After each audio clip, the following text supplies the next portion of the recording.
Successful people are not people without problems. They have, as a rule, just as many problems and largely the same kind as everyone else. The difference is that they learn to solve their problems. Successful living is nothing more than the ability to solve successfully the problems which are as much a part of living as breathing. The degree of our success will be determined by the extent to which we can solve our problems. If you can tell me what you want, I can tell you how to get it. The problem with the great majority of individuals is not with their ability to achieve their goals in life, but rather with the failure to understand two factors vital to successful living. The first is to make the decision as to what it is we want enough to give it most of our attention until it's been achieved, and to clearly define it. And the second is to fully understand that we have the ability to achieve this goal, or we wouldn't want it in the first place. The next vital rule to successful living is to understand that our success is won or lost by our ability to serve others. We are interdependent, and it's just as impossible to succeed without serving others as it would be to live in our modern world without others serving us. Our rewards in life will and must always be in exact proportion to our service. It is the misunderstanding of this single law which, in my mind, is responsible for fully 90% of the frustration and discontent we see around us. Now, a lot of people don't like this law, if they're even aware of it, but not liking a law does nothing to change it. The basic laws of nature and economics are unchanging. If we're out of step with them, we are, as Thomas Huxley put it, checkmated, without haste, but without remorse. But to those who know and work with the laws, he said, they are paid with the overflowing sort of generosity with which the strong delight in strength. If a person doesn't like his income, all he has to do is take a good long look at his service. Look where you will find this law in undeviating operation. Our rewards will always be in exact proportion to our service. This is the law, then, that lies as the supporting structure of economics and personal well-being, so fix it in your mind. All attempts to sidestep or in any way avoid this law will result in frustration and failure. So this brings up the question, if what I want is more than I now have, how can I increase my service in order to earn it? Well, whom do we serve? We serve people. So let's take a moment to try to understand people. The more we understand them, the better we can serve them. I think of an adult human being as a grown child, doing his best to play for the first and last time on earth this game called life. The extent to which he learns the rules of this mighty game will determine his success. But right here we run into an historic and exasperating fact. People down through the centuries have, with the most amazing consistency, divided themselves into two groups. One group contains about 5% of any given population.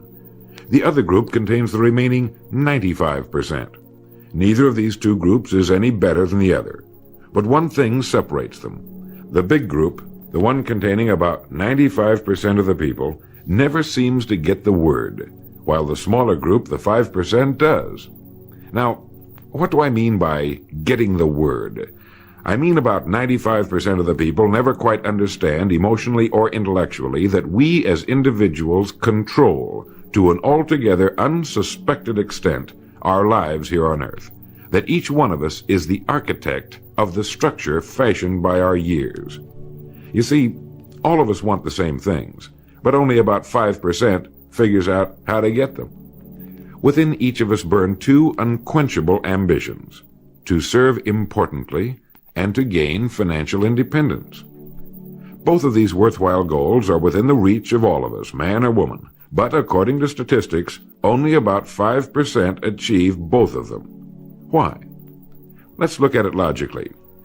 Every human being has a tendency to think, act, and talk like those by whom he is surrounded.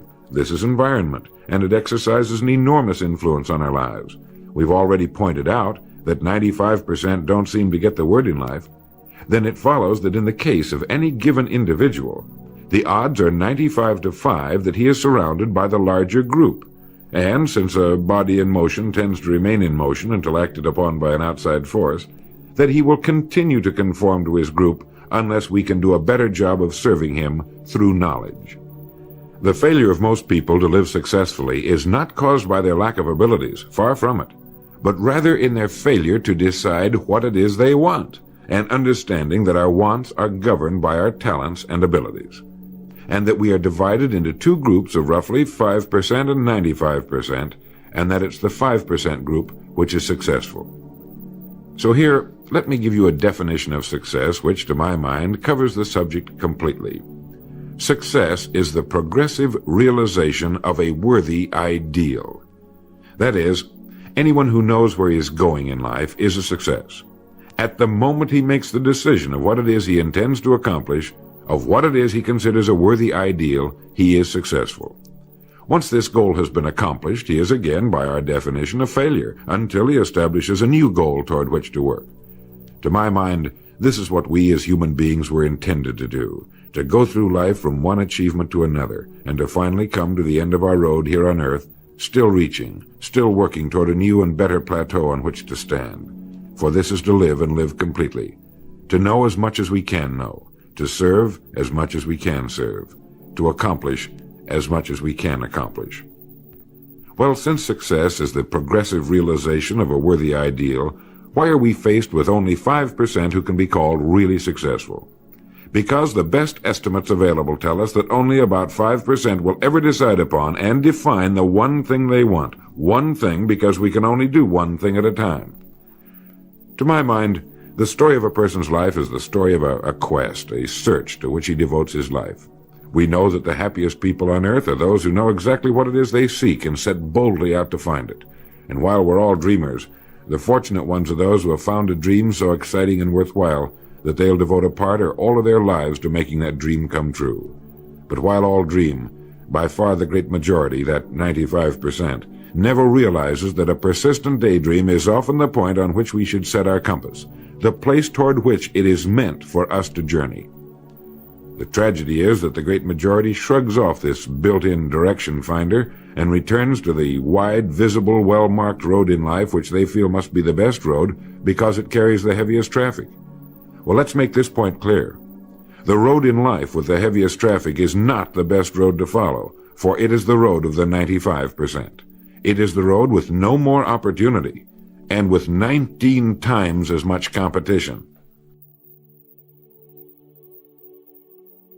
Of all the billions of human beings who've lived on Earth, all great advances, all great ideas have come from just a handful, a few thousand out of billions. Now, how have the people as a group reacted to the great ideas? Every great leader and thinker, from Socrates to the Wright brothers, has been scorned, ridiculed, poisoned, imprisoned, stoned, pilloried, burned at the stake, or crucified. Mankind as a group has made a consistently grisly game of tormenting his saviors. Why? Lack of information, lack of knowledge. It comes from following the wrong crowd. What can we learn from all this as individuals? Two things. One, to amount to anything as individuals, we've got to be individuals. We've got to have individual goals, individual thinking, individual action. And two, we must never conform to the great mass of people. We must love them, help them, for our joy and success will be determined by the extent to which we serve them. But we must never lose our individuality and identity by permitting ourselves to be submerged in this suffocating sea of indirection and purposelessness. There's nothing wrong with emulation. In fact, it's a good idea, so long as we emulate a person who represents that which we wish to become, but never the crowd, never the 95%. We are what we think about. Our minds, our thinking, controls our destinies here on earth to a degree totally unsuspected by the great majority of people. When you think about it a moment, it becomes so obvious, so clear and simple. Well then, if we become what we think about, and if we can control our minds, we can pretty well tell our own future. And that's the point I want to make. That's what I meant when I said earlier that each one of us is the architect of the structure fashioned by our years. This means that if we're confused about what we wish to become or accomplish, our lives, our environment will mirror that confusion. It also means that if we know what it is we seek, that it must be accomplished.